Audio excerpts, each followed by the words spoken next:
ایک واقعہ لکھا۔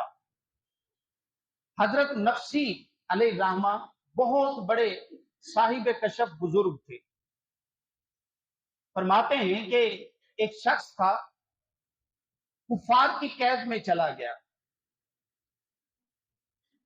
اللہ رب العزت نے اس کو ہمت اور طاقت دی، وہ کفار کی قید سے بھاگ نکلا۔ کفار کو پتہ لگا کہ وہ شخص بہت بڑا مجاہد تھا کہ وہ بھاگ گیا ہے، تو وہ سارے کے سارے پیچھے لگے اور پھر اس کو پکڑ لیا، اس مجاہد کو پھر پکڑ لیا۔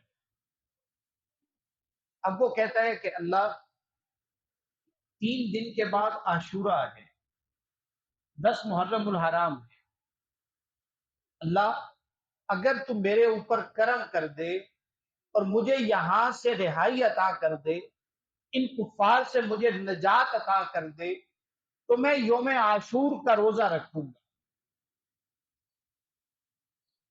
اس نے یہ دعا کی، اللہ رب العزت نے کفار سارے کے سارے وہاں پہ کھڑے تھے، موجود تھے، لیکن ان کی آنکھوں پہ اللہ نے پردہ ڈال دیا اور یہ خاموشی کے ساتھ کفار میں سے ہو کے باہر نکل گئے۔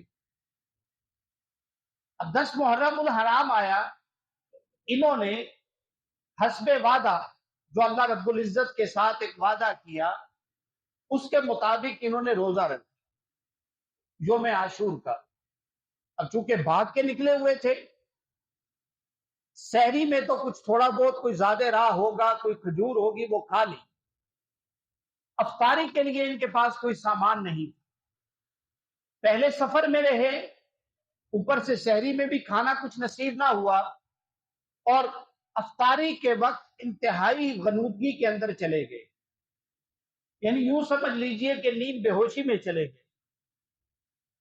خواب میں کیا دیکھتے ہیں کہ اللہ کا ایک فرشتہ آتا ہے اور آ کے کہتا ہے کہ ہمیں پتہ ہے آپ تکلیف میں ہیں، اللہ نے مجھے حکم دیا ہے کہ جا کے اس بندے کا روزہ افطار کر۔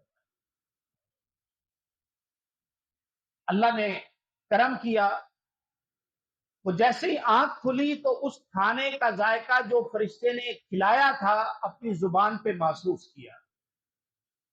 حضرت نفسی علیہ الرحمہ نزہت المجالس میں لکھتے ہیں، فرماتے ہیں کہ اس کے بعد وہ شخص 20 سال تک زندہ رہا، اس کو دوبارہ کبھی کھانے کی حاجت نہیں ہوئی،